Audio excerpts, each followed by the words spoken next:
together and learn about God. What's up, everybody, and welcome to Grow TV. I am Steve, and this right here is a piece of clay. But it won't be for long, because I'm about to transform it into something else, into something incredible, something amazing, something other than a lump of clay. This is a little game I'd like to play called Clay Play. The cool thing about clay is how much you can use your imagination. Anything you can imagine, you can make. If it doesn't turn out right, you just smash it down and try it again. Okay, so here's round one of Clay Play. Here we go. Well, I made something that looks like a cat, or a dog, or a horse. I don't know, it's something like all three of them at the same time. You know what, I think I can do better. All right, sorry cat, sorry dog, sorry whatever you are. Clay Play, round two, here we go. Looks like a cat or a dog or a horse thing again. I'm not sure why this keeps coming out like this. I'm sure I can imagine something different. Okay, it's cool. I'm just gonna smash it down and try it again. So long, cat, horse, dog thingy. Time to play Clay Play round number 3. Here we go. What's up, Steve? Oh, cool cat. Or is it a dog? Or is it a horse? Or is it a kadorse? Hey, Stacy. Yeah, thanks. It's all those things actually. That's right, it's a kadorse. It's a kadorse. I totally made that up. I totally made that name up as well too. Yeah, you know what? I'm inspired by bringing things together that are different and you just put them right in.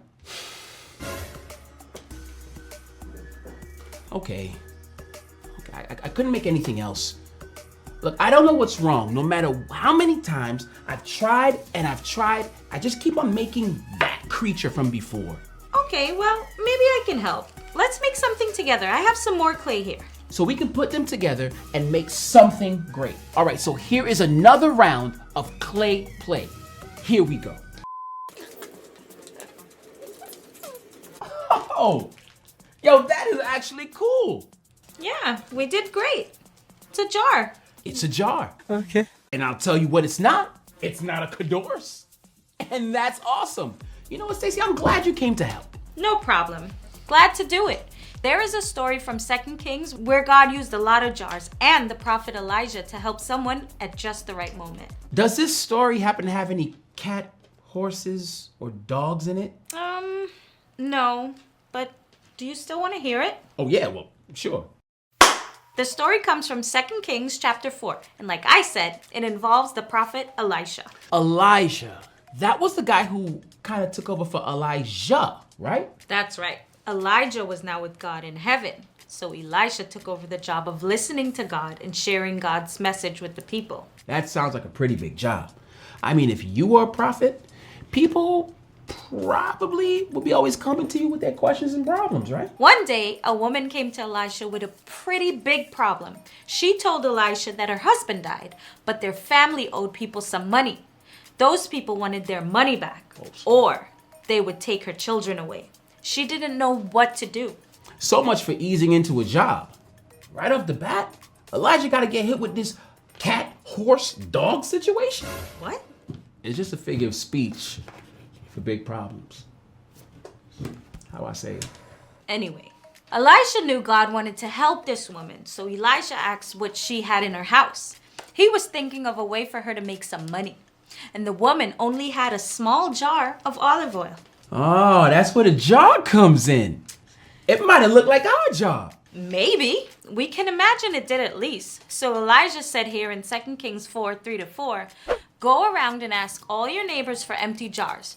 Don't just ask for a few. Then go inside, shut the door behind you and your sons, and pour all the oil into the jars. And as each is filled, put it to one side. Hang on. She only had one jar of oil, but she was supposed to fill up a bunch of other jars with just one jar of her own? Yo, this Elijah guy ain't think this through. Actually, he did. The woman did exactly what Elijah told her to do. She took the little jar of oil and started pouring into it an empty jar until it filled up. Her sons kept bringing her more empty jars and she kept pouring oil into them. When she was done, all the jars were filled up. Yup. She took one little jar of oil and turned them into a bunch of jar of oils? That's like, Yo, that's a miracle. It was. The oil was enough for the woman to pay all the money she owed. In 2 Kings 4:7, it says, she went and told the man of God, and he said, go sell the oil and pay your debts. You and your sons can live on what is left. So hold on. Not only could she pay off all her debt, but she was able to live on what was left? Yo, that's incredible. It's probably better than she could have imagined. The woman was in a tough situation, and God made a way for Elisha to help her.